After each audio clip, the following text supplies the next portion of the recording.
வணக்கம். என்ன செய்தியை பார்க்க போறோம்னு கேட்டீங்கன்னா, அதிமுகவுக்கு அட்வான்டேஜ், அழிய போது திமுக, அசத்த போறார் எடப்பாடி பழனிசாமி. இந்த 3 விஷயங்களை தான் நம்ம விரிவா பேச வேண்டியதா இருக்குது. ஏன் பேச வேண்டியதா இருக்கு தெரியுமா? ஊடகங்கள் அதிமுக தொடர்பாக பொய்யை பரப்பிட்டு இருக்காங்க. ரெண்டாவது, அதிமுகவிலே இருக்கக்கூடிய சில தொண்டர்களுக்கு சில குழப்பங்கள் இருக்குது. அதையெல்லாம் நாம தெளிய வைக்க வேண்டியதா இருக்குது. அதனால அதிமுகவுக்கு என்ன அட்வான்டேஜ் அப்படின்றத முதல்ல பார்க்கலாம். கடைசியில் எடப்பாடி பழனிசாமி அசத்த போறாருல்ல, அதையும் நம்ம சேர்த்தே பார்க்கலாம். ஆனால் அதற்கு முன்பாக இது வரைக்கும் நம்ம சேனலை நீங்க சப்ஸ்கிரைப் பண்ணலைன்னா மறக்காம சப்ஸ்கிரைப் பண்ணிக்கிட்டு கொஞ்சம் சப்போர்ட் பண்ணுங்க. முதல்ல தேர்தல் ஆணையமானது ஒரு புள்ளி விவரத்தை வெளியிட்டிருக்குது. அந்த புள்ளி விவரம் என்ன என்பதை பற்றி நீங்க பாருங்களேன். ஏன்னா ஊடகமா இருக்கலாம், அதே மாதிரி எதிர்கட்சிகளா இருக்கலாம், அதிமுக மீது அவதூறு பரப்பிட்டு இருக்காங்க. அதிமுக படுதோல்வி அடைந்து போய்விட்டது அப்படின்னு சொல்றாங்க. 3வது இடத்துக்கு தள்ளிட்டாங்க அப்படின்னு சொல்றாங்க. எப்பேற்பட்ட கட்சி இன்னைக்கு 3வது இடம் போயிருக்கிறது. தமிழக வெற்றி கழகத்தினுடைய தலைவராக இருக்கக்கூடிய விஜய் அவர்கள் கூட அதிமுகவை பார்த்து தாயா கட்சி எப்படி நடத்தணும் அப்படின்னு எல்லாரும் ஆசைப்படுவாங்க. அதிமுகவுடைய வெற்றியை பார்த்து தான் அந்த மாதிரி ஒரு வெற்றியை பெறணும் அப்படின்னு எல்லாரும் ஆசைப்படுவாங்க. ஆனா கடைசியில எடப்பாடி பழனிசாமி அதிமுகவுக்கு நீ தலைமை தாங்கி அது மற்றும் பலர் கட்சியாக தீர்ந்து போன சக்தியாக மாத்திட்டு எப்பேற்பட்ட கட்சி, அந்த கட்சியை 3வது இடம் தள்ளிட்டியா, படுதோல்வி அடைய வச்சுட்டேயா அப்படின்னு விஜய் அவர்கள் கூட ஏதோ அதிமுக மீது அக்கறை இருக்கிற மாதிரி எடப்பாடி பழனிசாமி மீது வன்மத்தை கக்கிறார். இந்த புள்ளி விவரங்களை பார்த்தீங்கன்னா யார் படுதோல்வி அடைந்த விஷயமானது எல்லாருக்கும் நல்லா தெரியும். தமிழக அரசியல் களத்துல 2026 நடந்து முடிந்த தேர்தலின் வாக்கு சதவீதம் தான் தேர்தல் ஆணையம் விட்டுருக்குது. அந்த வாக்கு சதவீதத்துல 2 கட்சிகளுக்கு மட்டும்தான் வாக்கு சதவீதம் அதிகரித்திருக்குது. ஒன்னு தமிழக வெற்றி கழகம்.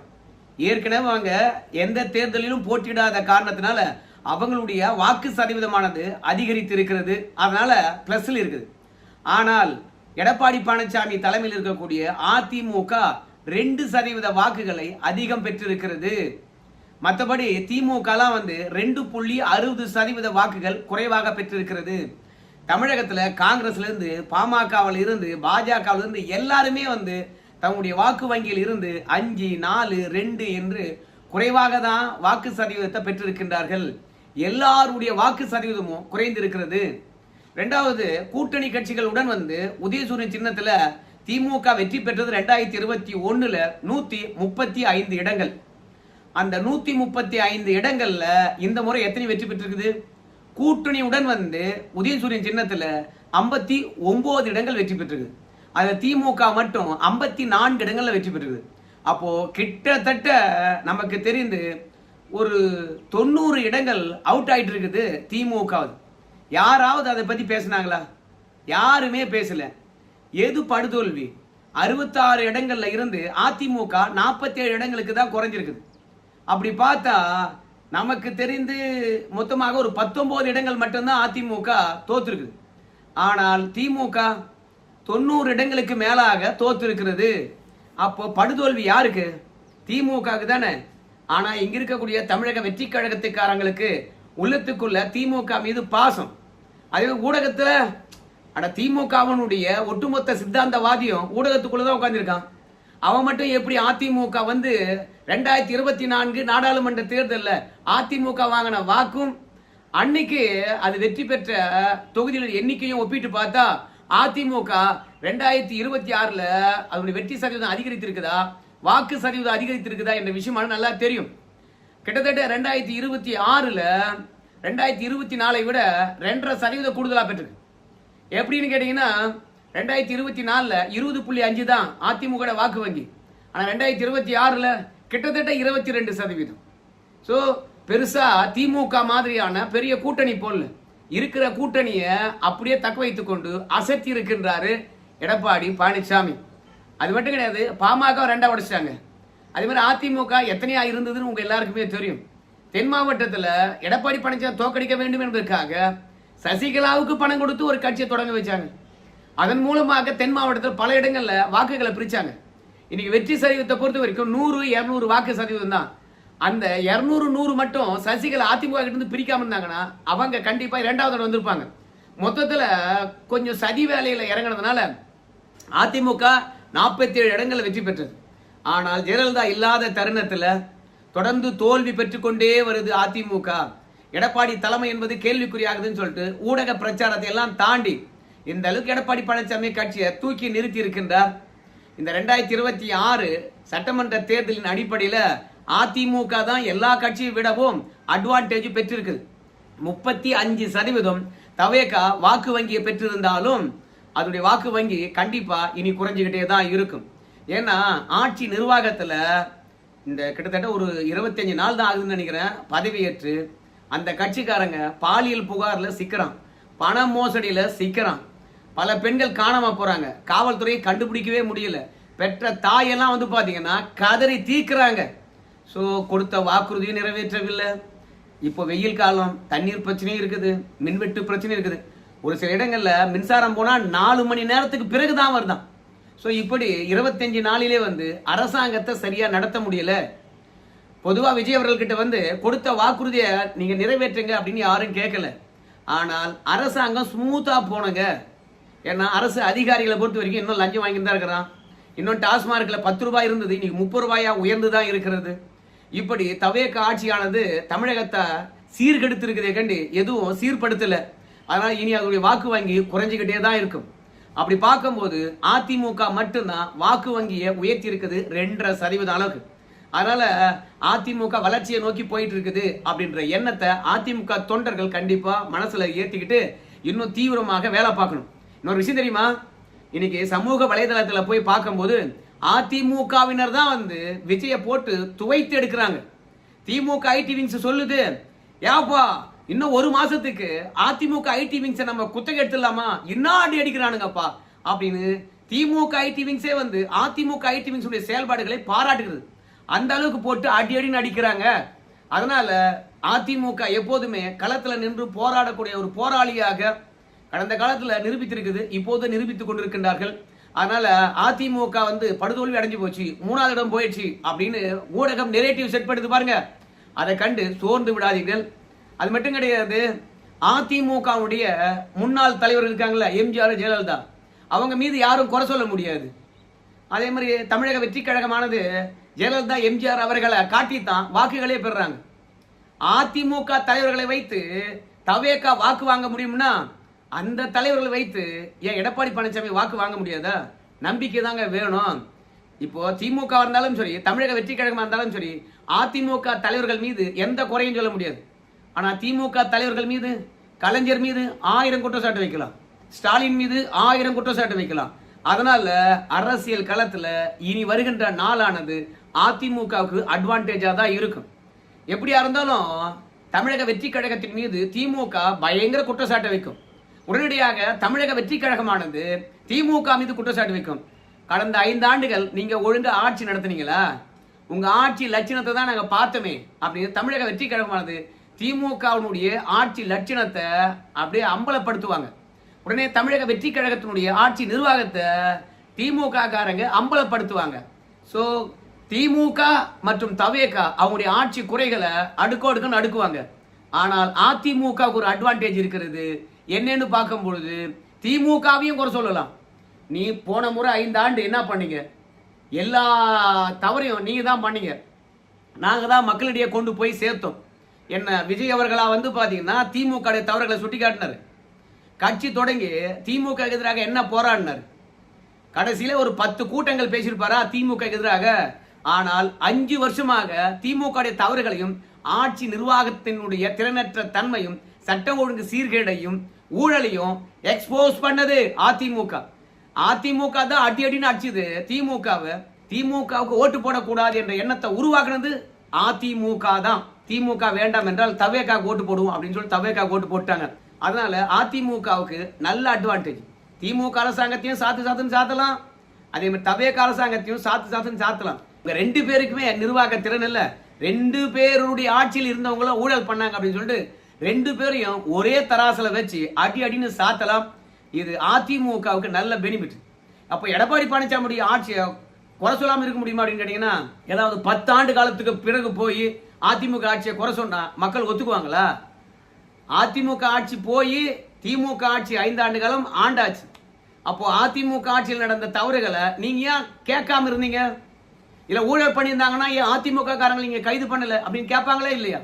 அதனால எடப்பாடி பழனிசாமியுடைய ஆட்சியை யாராலும் குறை சொல்ல முடியாது. அதனால எடப்பாடி பழனிசாமிக்கும் சரி அதிமுகவுக்கும் சரி இந்த தவேக ஆட்சி காலகட்டத்தில் பெரிய அட்வான்டேஜ் இருக்குதுங்க. அது மட்டும் கிடையாது, எடப்பாடி பழனிசாமியை பொறுத்த வரைக்கும் கட்சியை எங்கேயோ கொண்டு செல்லலாம். ஏன் தெரியுமா?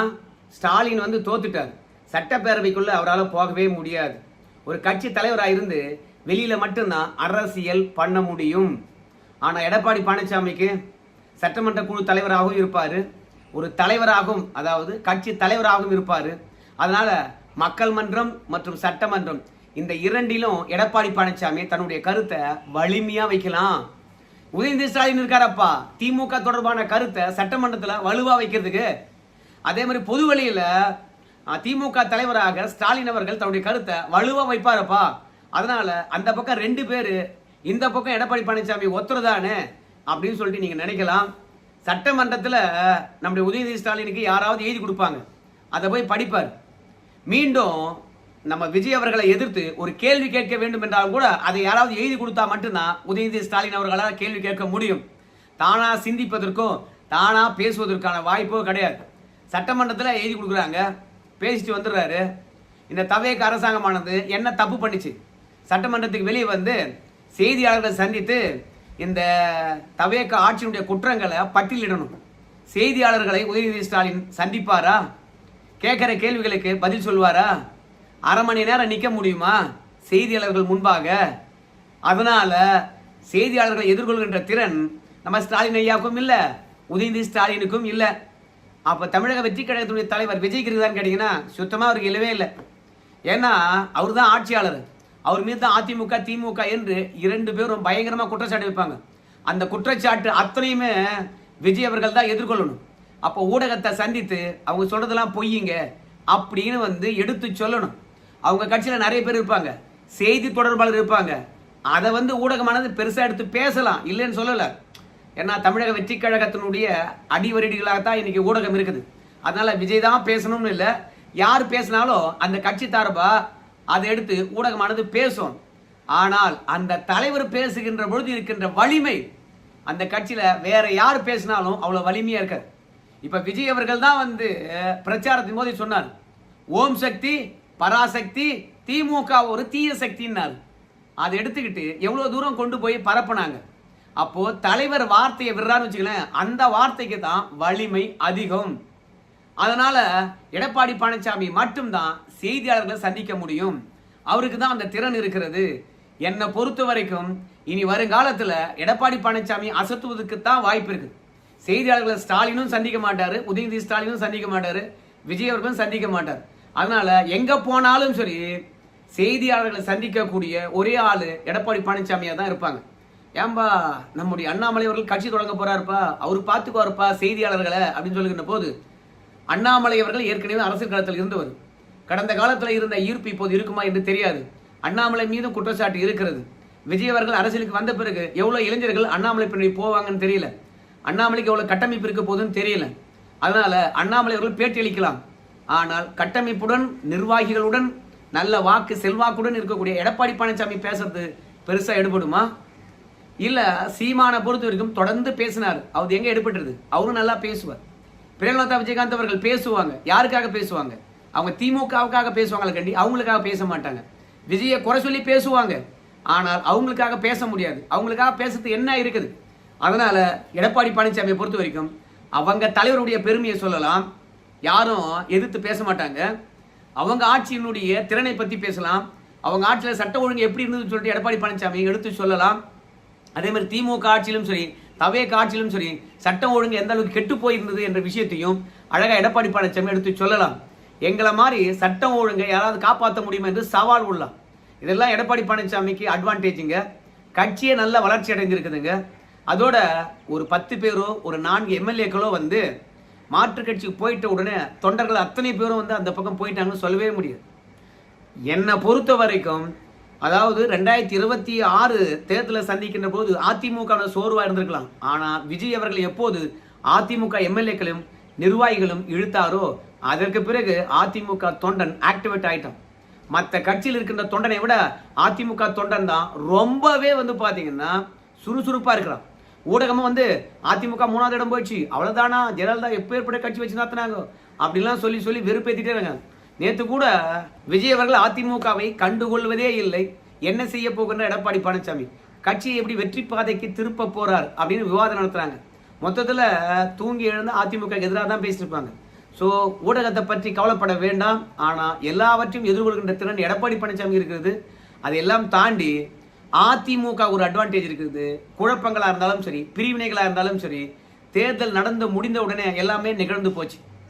இனிமே வெளியேறவங்கெல்லாம் கூட வெளியேறிட்டு இருப்பாங்க. ஆனால் இனிமே அதிமுகவுக்கு விசுவாசமையாவங்கிறானோ அவன் மட்டும்தான் அதிமுக இருப்பான். ஆனால் இன்னும் போக போக தான் திமுகவுக்குள்ள என்ன குழப்பம் ஏற்பட போகுது, தமிழக வெற்றி கழகத்துக்குள்ள என்ன குழப்பம் ஏற்பட போகுதுன்னு போக போக தான் தெரியும். அதனால பல பிரிவினைகளையும் பல பின்னடைவுகளையும் இனிமே தான் திமுகவும் தமிழக வெற்றி கழகமும் சந்திக்க காத்திருக்குது. ஆனால் அதிமுக எல்லாவற்றையும் சந்தித்தாகி போய்விட்டது. எப்படி பார்த்தாலும் சரி எடப்பாடி பழனிசாமி அசத்துக்கிற வாய்ப்பு நல்லா தெரியுது. அதிமுகவுக்கு தான் அட்வான்டேஜ் இருக்கிறது, அதுவும் நல்லா தெரியுது. அதனால அடுத்த தேர்தலில் எனக்கு தெரிந்து எடப்பாடி பழனிசாமி களத்துக்கு வந்தார்னா அவரை கட்டுப்படுத்துறதுக்கு யாராலையும் முடியாது. நிச்சயமா நான் அப்படியே களத்தில் என்ன நடந்துகிட்டு இருக்குதோ அப்படியே நான் உங்கள்கிட்ட கொண்டு சேர்த்துருக்கேன். இதை முடிஞ்சா ஷேர் பண்ணுங்க. நன்றி நண்பர்களே.